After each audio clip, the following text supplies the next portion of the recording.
banyak sekali cara untuk membuat website yang responsif. Yang salah satunya itu kita belajar yang namanya Flexbox. Di dalam HTML itu ada yang namanya Flexbox. Terus ada juga yang namanya grid, ada juga yang namanya float. Tapi yang paling baru itu sekarang kita belajar yang namanya grid untuk membuat website yang lebih responsif. Assalamualaikum.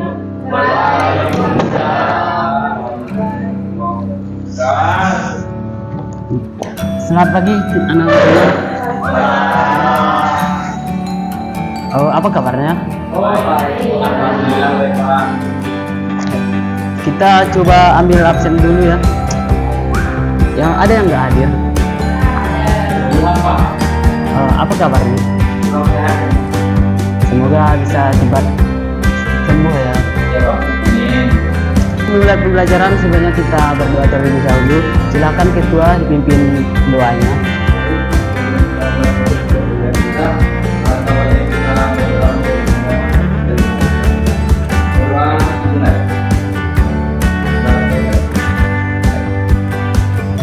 Jadi tolong perhatikan slide di depan. Pertemuan kemarin kita ada bahas tentang pemrograman dasar web, dan kita ada belajar kemarin yaitu mengenai tata letak web. Nah, di sini ada yang masih ingat tentang tata letak web itu apa aja, yaitu navbar, header, sidebar, dan juga footer.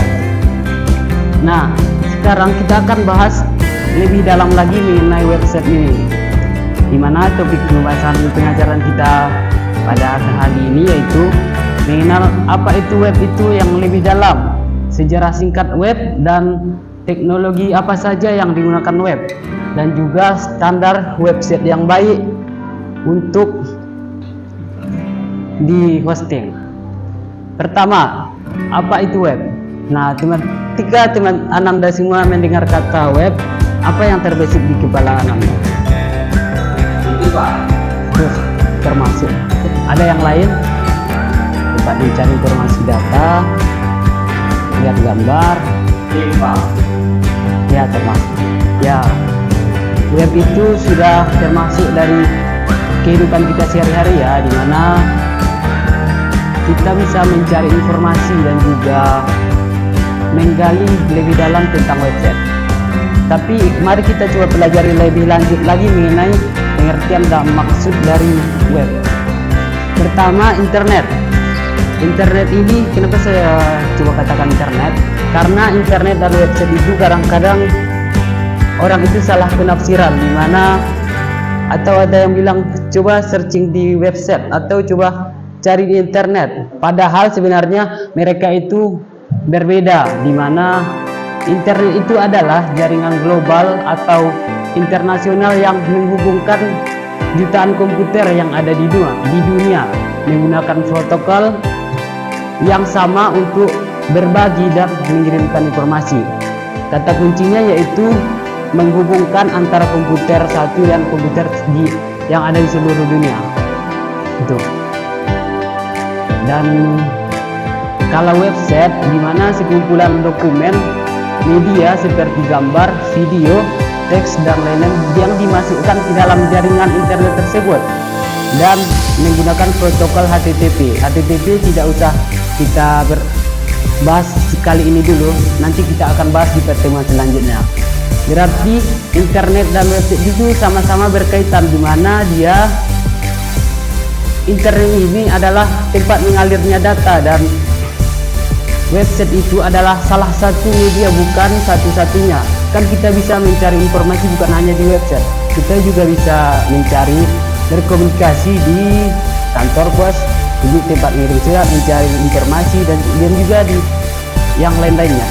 Itu kira-kira mengenai perbedaan website dan internet. Internetnya tempat mengalirnya data, dan sedangkan website itu salah satu media informasi. Yang ketiga yaitu halaman web. Ketika kita membuka salah satu situs atau website, kita melihat halaman pertama itu halaman web, di mana halaman web ini digunakan atau ditulis menggunakan HTML HTML ini akan kita bahas di pertemuan selanjutnya. Jadi website halaman web ini oke, sampai situ. Dan selanjutnya web browser. Mungkin banyak yang sudah tahu mengenai web browser ini, di mana aplikasi atau yang bisa untuk menjelajahi, menyajikan halaman web maupun mengambil konten yang ada di berbagai sumber informasi jaringan internet. Dan salah satu contoh web browser ini yaitu Google Chrome, Firefox, Safari, dan lain-lainnya. Banyak web browser sekarang yang masih banyak. Kalau ingin lebih cek yang lebih lanjutnya, kalian tuh bisa lihat di websitenya, namanya Evolution of the Web, dimana di situ kita diperlihatkan dengan interface yang kompleks, dimana ada perkembangan web dari tahun 80-an, dimana web browser pertama kali kalau tidak salah adalah Safari, dan sampai sekarang banyak perkembangan web yang lebih maju lagi.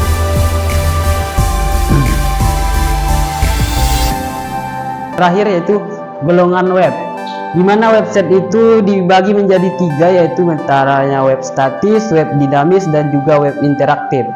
Web statis yaitu halaman web yang menampilkan konten yang tetap atau tidak berubah. Perubahannya dilakukan secara manual dengan mengedit kode di kode editor, atau bisa bilang websitenya hanya bisa dilihat, tidak bisa diedit, tidak bisa klik atau gitu.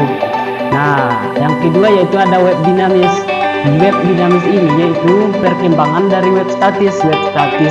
Web dinamis ini menampilkan konten yang bisa berubah dan disediakan halaman backend atau tempat pengeditannya, di mana mengedit kontennya dari websitenya langsung. Contohnya kita bisa lihat dari Facebook ya, tapi saya tidak mengatakan Facebook itu web dinamis, jadi cuma sebagai contoh saja. Dan kita bisa mengubah konten atau menambah postingan atau merubah profil. Itu contohnya web dinamis. Beda dengan web statis yang tidak bisa diubah, tapi kita bisa ubah dengan cara mengedit kodenya. Yang ketiga yaitu perkembangan web. Yang ketiga yaitu web interaktif, dimana dinamis dan juga web statis, dimana dia berkomunikasi dua arah, yaitu pengunjung dan juga developer webnya bisa saling berinteraksi. Dan contohnya kita bisa lihat Facebook ya, tapi saya juga tidak bisa menyatakan web interaktif itu Facebook. Nah, kan kita bisa sambil menanya, kita bisa komunikasi chat-chatan Facebook. Dan atau contoh satu lagi yaitu website Hellodoc. Ada di sini yang pernah pakai website Hellodoc. Nah, di situ kan kita bisa saling berkomunikasi dengan admin dokter. Nah, di situ kita bisa menanya dan ada responnya balik gitu. Setelah Bapak menjelaskan tentang hal-hal yang berkaitan dengan website, apakah ada anak-anak SMA yang kurang paham atau kurang dipahami tentang apanya atau mungkin paham? Nah, sekarang Bapak ingin membagi kelompok atau 2 kelompok, di mana dari 2 kelompok tersebut memberikan 2 pertanyaan dari masing-masingnya. Dan juga tuliskan di depan masing-masing kelompok untuk bertanya.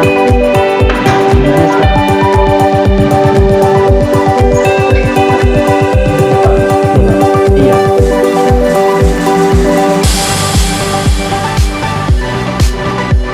Sembari temannya menulis, silahkan kelompok 2 untuk mencari pertanyaan lagi. Pada kelompok 2 silahkan.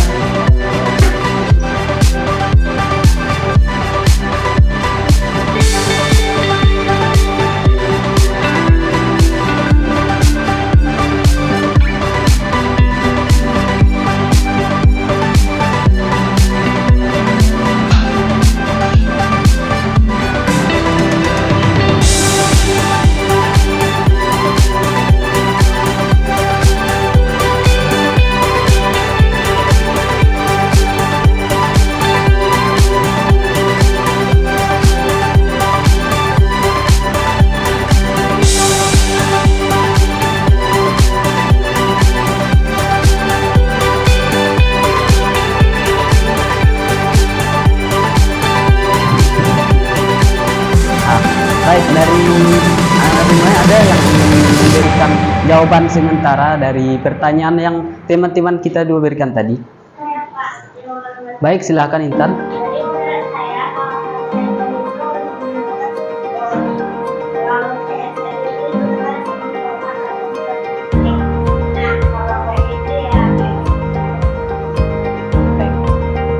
Jawabannya cukup bagus ya. Yang kedua, pertanyaan nomor 2, apakah ada yang bisa menjawab?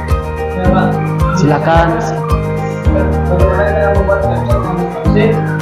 Pertama adalah mendefinisikan tentang teks untuk bisa inklusif. Yang kedua, tentukan struktur dan L. Yang ketiga, membuat media query CSS untuk inklusikan website. Baik. Ya, Pak. Jawabannya sungguh sangat bisa bagus ya.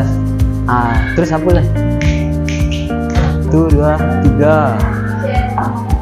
Dari pertanyaan kita dua yang di depan, dari kedua pertanyaan kita yang di depan, silahkan masing-masing kelompok untuk memberikan simpulan jawaban dari kedua pertanyaannya. Dari kelompok 1, silahkan presentasikan jawabannya dari kelompok 1.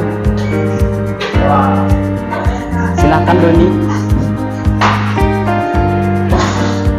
Berdiri situ saja deh. Dari kelompok 1 ini dong apa fungsi HTML CSS dalam web. Yang pertama, HTML adalah sebuah bahasa markup yang digunakan untuk memposisikan dasar sebuah halaman web. Dan CSS digunakan untuk mengatur tata letak daya dan menghasilkan halaman web. Selanjutnya, saya coba bagaimana cara membuat yang responsif. Yang pertama, menggunakan media dalam data dan gaya halaman web berdasarkan yang digunakan. Yang kedua, menggunakan menggunakan disk atau responsif. Pastikan ini dapat menyesuaikan diri dengan ukuran area. Dan yang terakhir, uji responsif browser pada berbagai perangkat dan browser. Itulah jawaban dari kelompok kami. Lebih dan kurangnya.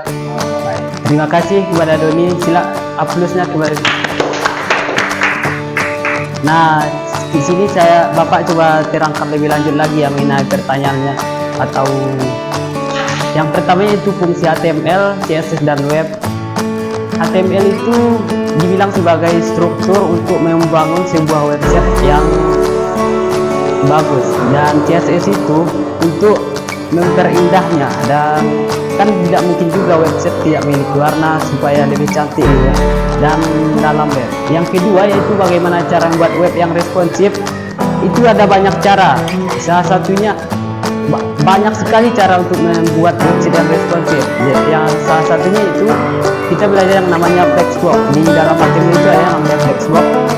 Terus ada juga yang namanya grid, ada juga yang namanya float. Tapi yang paling baru itu sekarang kita belajar yang namanya grid untuk membuat website yang lebih responsif. Nah,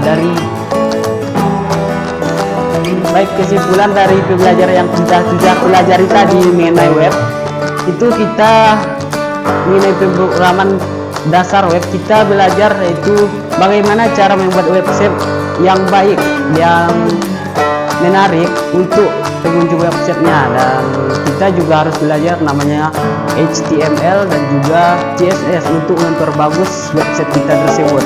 Dan kita juga belajar bagaimana cara membuat website yang responsif agar website kita lebih interaktif atau lebih bagus gitu kan. Di zaman sekarang sudah banyak tutorial belajar untuk cara membuat website yang lebih bagus. Nah, mungkin itu ya kesimpulan bukan sih.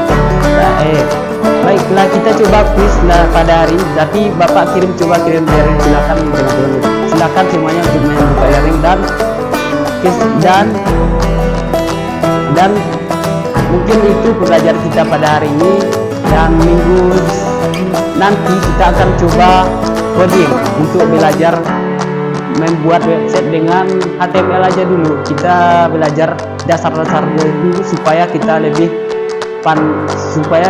rekomendasi untuk yang lebih advance lagi. Nah, itu. Baik, Bapak ucapkan terima kasih karena sudah mengikuti pembelajaran Bapak hari ini. Saya ucapkan Assalamualaikum warahmatullahi wabarakatuh.